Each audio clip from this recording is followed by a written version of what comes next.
Have you ever had to draw a complex weldment, some structure maybe like this gazebo that you see here?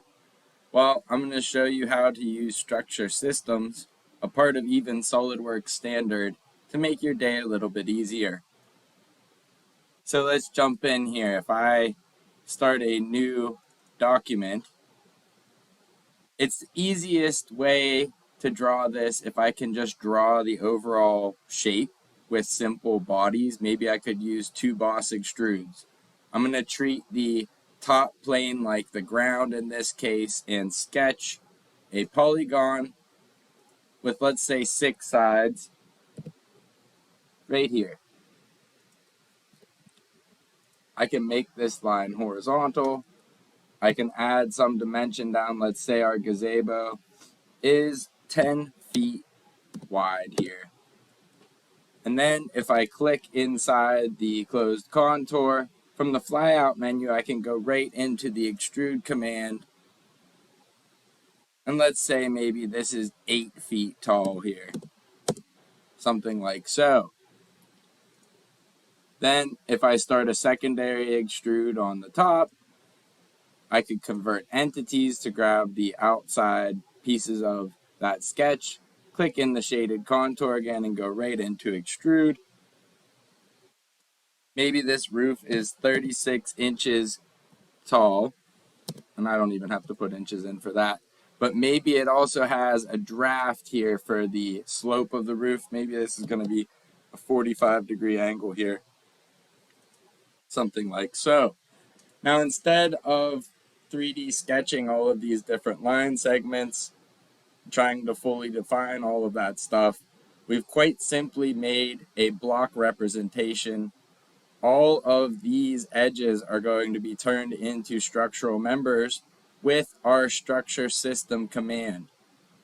There's two types of structural members. There's primary members and secondary members. Secondary members link primary members together.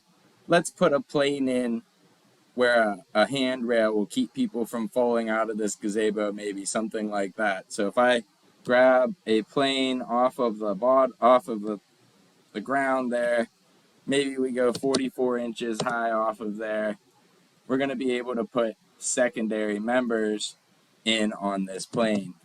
In fact, I'll even name it secondary members. Great. Now I'm going to go ahead and start a structure system. Everyone, even with SOLIDWORKS standard, should have structure systems. To load tabs in, just right click on your command manager and you should be able to add the structure system tab in. I'm going to go to structure systems, primary members, tell it what kind of profile to use. So here we're going to use an ANSI inch and a half, schedule 40 pipe. And if I go ahead and grab all of these line segments, SOLIDWORKS is going to automatically put that member where I click. Now all of the corners where everything but together at, those get treated at the end. We're going to say OK to this structural system, and that's when all of those trimming and all of that stuff will get applied. Almost clicked all the way around here now. And you can see in the previews there, it's going to put a structural member around everywhere. These are primary ones. Now let's add some secondary structural members and then exit this whole entire structural system that we're in. So we're going to add some secondary members. I want to use this option with a plane and other members. If I go around like so, I can click all the way around until I get back to the start. Member 1 there. And then I'll grab this plane and it automatically will put secondary members in to connect the primary members. When I hit the green check here, I'm not out of this structure system until I exit the structure system in the top right hand corner, kind of like when we're in a sketch. and it's going to trim all of the nodes where these come together. It has automatic corner treatments that get applied. Typically, I let it roll with the automatic ones, and if I need to edit anything, you can come back in after the fact and change how it treats these things. You can click and edit this feature and come back in. Now, I'm going to hide our body, and you can see we have a bunch of structural members to help us get started with this frame.